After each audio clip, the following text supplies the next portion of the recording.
Explore 16,000 years of Virginia history. The Virginia Museum of History and Culture offers a variety of exhibitions, public programs, and special events for the whole family. Learn more and plan your visit at virginiahistory.org.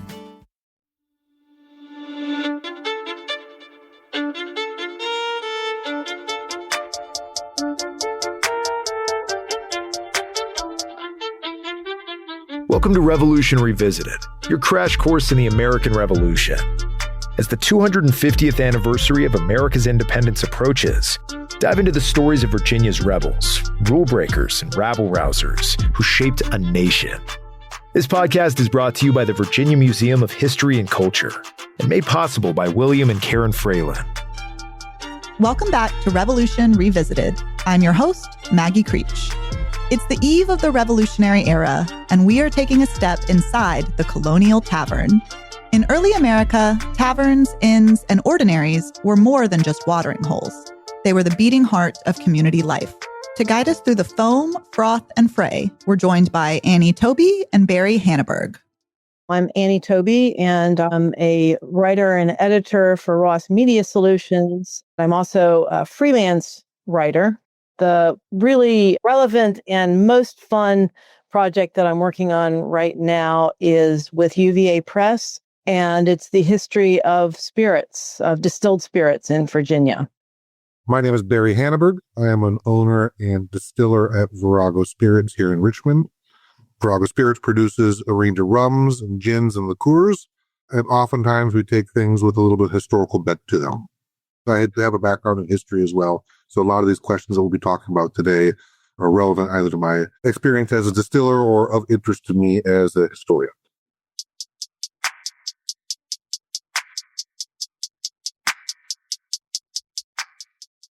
Brewing in colonial Virginia was born out of both tradition and necessity. Colonists brought English drinking culture across the Atlantic, but it also served a practical purpose. Water wasn't always safe, like in Jamestown, where it was brackish and could make you sick. Alcohol, by contrast, was far more reliable. And, as with everything else in the colonies, the practices evolved. Traditions transformed and began to take on a distinctly American flavor. The first alcohol forms produced in the colonies were beer and cider. Virginia liked wine, but we couldn't quite get the grapes going. But beer we could get going. Hops didn't grow well here. There were some wild hops. So we did spruce beer, molasses beer, and that kind of thing. But that was the kind of thing. It was a domestic chore. Women did it because it was part of like cooking and everyday eating and obviously drinking. So women were primarily responsible for that. There was some distillation, even in Jamestown from the beginning and early on. However, at that point, the distillation was primarily for medicinal purposes. It was just beginning to progress, even internationally, from medicines, scented waters from distilling up until pleasure-inducing drinks.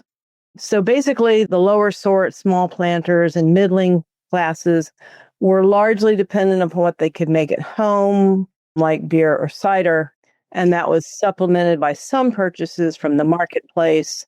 As the decades progressed, large planters who could afford stills and could afford the educational materials needed to know how to produce distillations effectively, they became the ones who were actually distilling.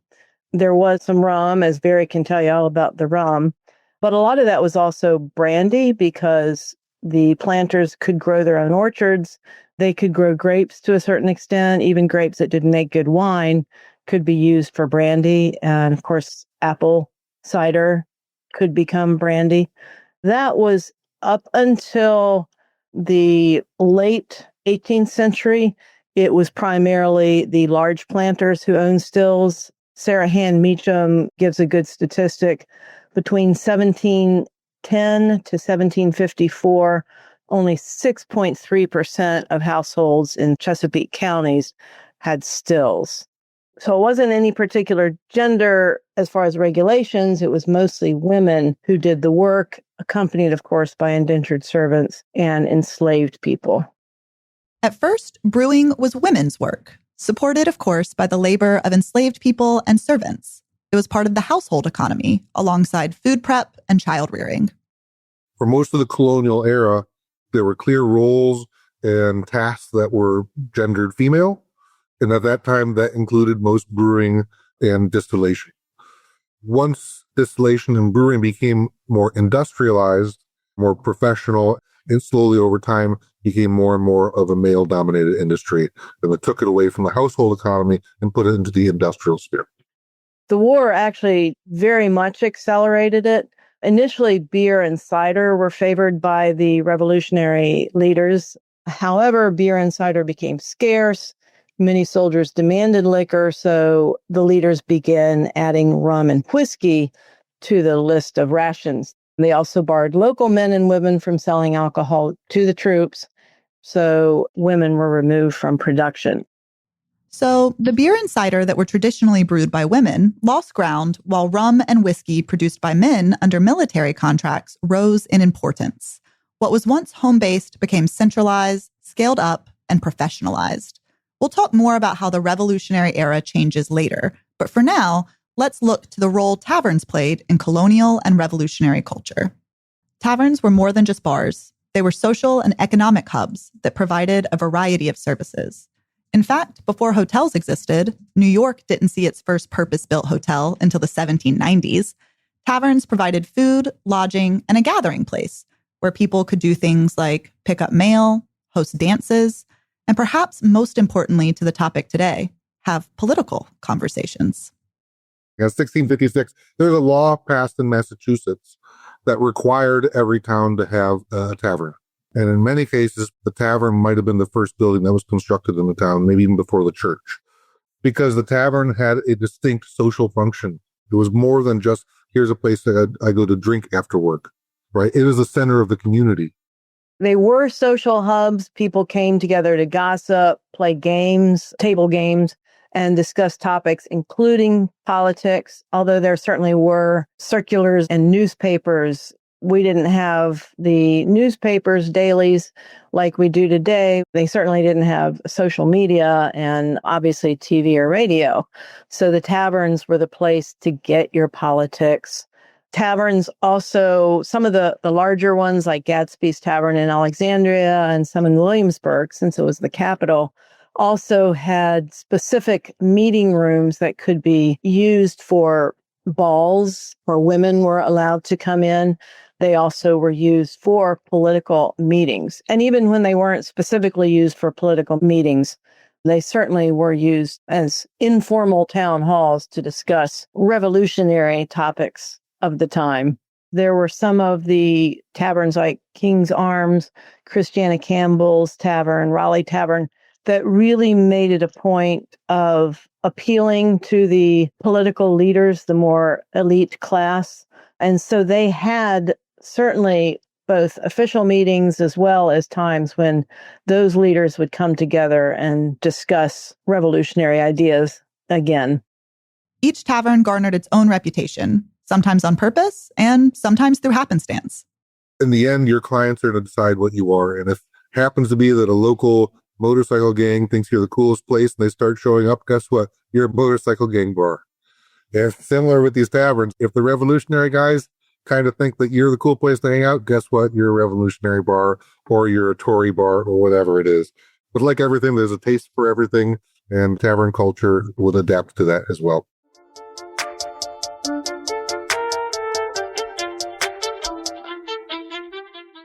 Where there's alcohol, there's legislation. We might think of prohibition or local laws against bottomless brunches, but colonial governments set regulations for taverns as well, sometimes to maintain social order and sometimes to protect the customer. Well, as we know, governments like to get their hands in regulations. Their purpose was to prevent price gouging, and so that all travelers could use them, not just the rich and famous. And as it said actually in the York County decree, that tavern keepers do not presume to ask or demand more of any person whatsoever. They also wanted to ensure that there weren't too many taverns and that only respectable people operated them. So people had to apply and get licensed to operate them. They also wanted to, I should say, to regulate who would be served alcohol in public. Indentured servants could not drink in public. Enslaved people or indigenous people. Women were also discouraged from drinking at taverns. And they also had regulations to keep drunkenness and rowdy behavior in check. Yet, women were everywhere in the tavern story. Remember, brewing beer and fermenting cider had long been domestic tasks. And when men died, it was often widows who stepped forward, running taverns and keeping the business alive. They were rarely recognized as tavern keepers in their own name while their husbands lived, but in widowhood, necessity made them proprietors. Two notable examples of this in Williamsburg are Christiana Campbell, and visitors to Colonial Williamsburg will recognize her name. She was a tavern keeper from 1755 to the late 1700s. She opened the tavern to support herself and her daughters after her husband died. She did periodically entertain the colonial leaders. The other one that doesn't have as recognizable as a name, but she was very active, was Jane Vobe. Probably worked at a tavern early in her life and opened her own around 1751. It became very successful. Like Campbell, she attracted the gentry class, including Thomas Jefferson, George Washington, General Thomas Nelson, Baron Friedrich Wilhelm von Steuben. She did close it for a little while as things were heating up during the Revolution, but she opened it later, and the name that people will recognize will be the King's Arm Tavern.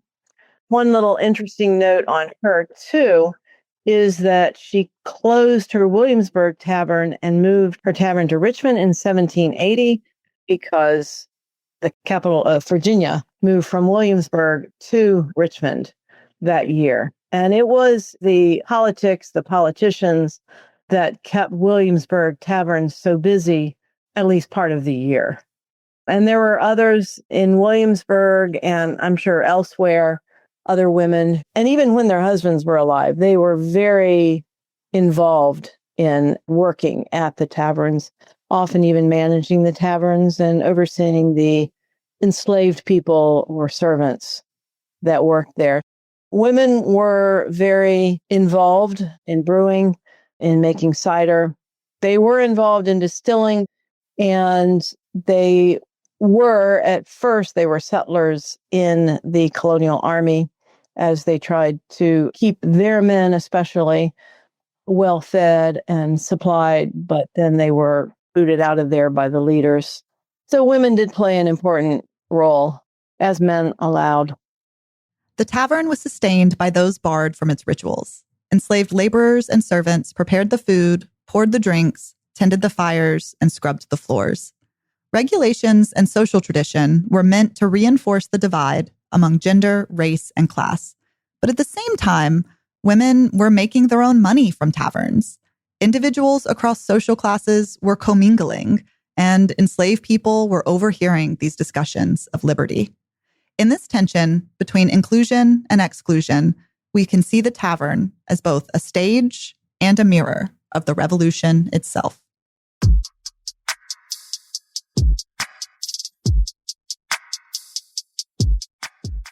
There are a few ways historians know what was available in these taverns. One place may surprise you: a government order. An order that came from the York County government there. And taverns were regulated as far as the prices that they could charge. So this particular legal order listed all of the drinks that were expected to be served and their prices. So the drinks included Virginia wine, French brandy, Madeira, which was a favorite of the elite class, also mixed beverages like French brandy, punch, flip, rum punch, also beers like Welsh ale, Virginia beer and ale, Virginia cider, and London and Bristol beer. Beyond this list of what was expected to be served in taverns, historians have found there's one spirit that seemed to rule over the colonies. We don't have the exact sort of concept of how much was drunk, but statistically, the most popular drink at the time was rum. Looking at the 1770s, on the eve of revolution, there were 140 rum distilleries up and down the American colonies, primarily concentrated in New England. To give you an idea of the scale of what they're producing, they produce around 4.8 million gallons annually. Where's that put it out there? In the early 1700s, Barbados was producing about 600,000 gallons. At the end of the 1700s, Grenada, 600,000 to 800,000 gallons. So although the Caribbean in its total dwarfed the American colonies, if you look at the American colonies as a single producer, it was one of, if not the largest producer of rum at the time. In the collection of VMHC is a ledger book of Anne Coke Pattison, a widow who ran a Williamsburg tavern in the mid-1700s. It reveals the drink her patrons ordered most. The verdict? Punch and rum, especially a mix called bombo. Punch was communal, meant to be shared, and it was the drink of the day. Traditionally, punches were made with 5 ingredients: sugar, citrus, spirits, water, and spice. And everyone made punch. Some were simple blends, but for those with greater means, punches were more elaborate, layered with fortified wines, exotic fruits, even sparkling wine. The ingredients and the presentation, think ornate bowls, fine glasses, polished ladles, became a way to signal class and status. One surviving example is Patrick Henry's own punch bowl in the collection of the VMHC. While his punch bowl is an elegant example of craftsmanship, communal punch bowls were rarely about elegance. In taverns, men gathered around the bowl, often picking it up and drinking directly from the shared vessel. It was a gesture at once intimate and unrefined. The craft and consumption of alcohol was a critical part of colonial commerce. Rum was distilled from molasses that was produced by enslaved labor on Caribbean plantations. The thirst for spirits was entangled with the transatlantic system of slavery, sugar, and profit. And when Britain tried to tax molasses, a main component of rum, the colonists weren't too pleased. They were mad. Remember how important the molasses and rum trade was to the American colonies, and New England contributing up to 80% of imports and exports? When the British came out and introduced the sugar tax, that angered the colonists, right? That's a direct tax on them. So the British had an idea that, okay, we're going to raise this tax in the American colonies. They had an idea for how much money they wanted to raise.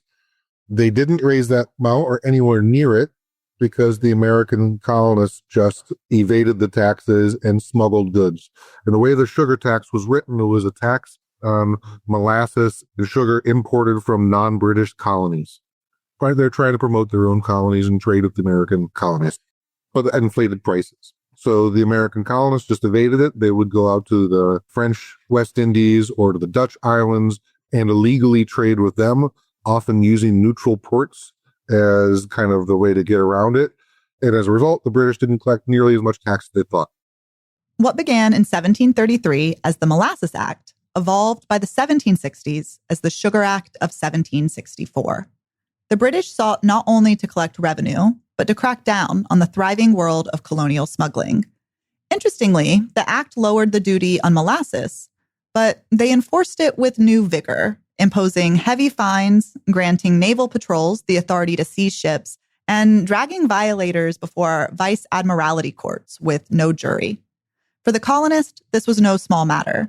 Their anger only grew as one act followed another: the Stamp Act, the Quartering Act, the Townshend Duties.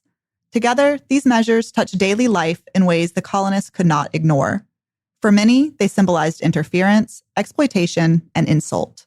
And when layered atop other grievances, they helped to turn frustration into fury that would spill into the streets at the Boston Massacre and eventually onto the Declaration of July 4th, 1776. As a vehicle through which Americans' frustrations are coalesced, the taxes on sugar and molasses, the taxes on the rum trade were really, really important to that. So I'd say as a influence towards why they rebelled in the first place or what motivated them, that is an important consideration.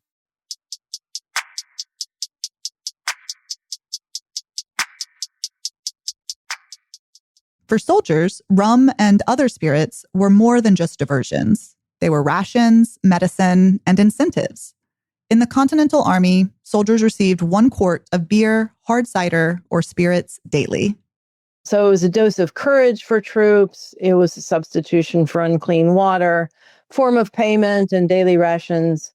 They also used it as an incentive for taking on difficult tasks. And as I mentioned earlier, primarily at first, the leaders encouraged cider and beer, but eventually they transitioned to including whiskey or rum.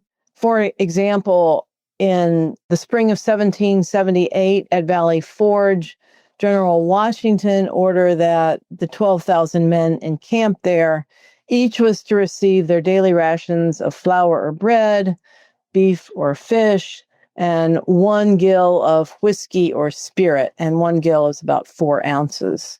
Drunkenness was a persistent problem, sometimes treated as a more serious offense than desertion, but overall it was something that they considered a necessity.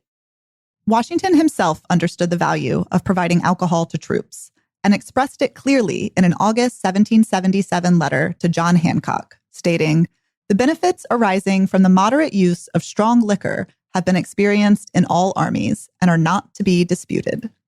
In fact, in Washington's General Order Book, part of the VMHC collection, we see that on July 4th, 1778, as the nation marked its 2nd birthday, Washington directed that every soldier receive a double ration of rum to celebrate.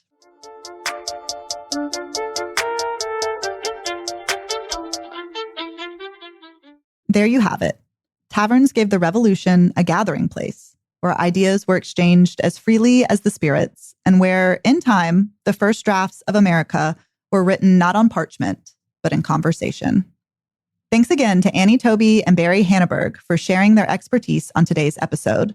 For more resources and to learn more about the primary sources mentioned in the episode, visit virginiahistory.org/Revolution Revisited. Until next time, I'm Maggie Creech.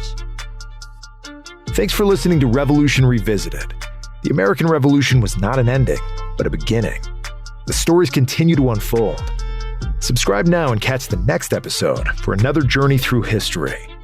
This podcast is made possible by William and Karen Fralin and presented by the Virginia Museum of History and Culture. Revolution Revisited is a production of the Virginia Museum of History and Culture. Our production staff includes Haley Finner, Maggie Creech, Riley Reynolds, Nicole Martorana, and Tracy Schneider. Be sure to subscribe to get notified about upcoming episodes. Thanks for listening, and we'll see you next time.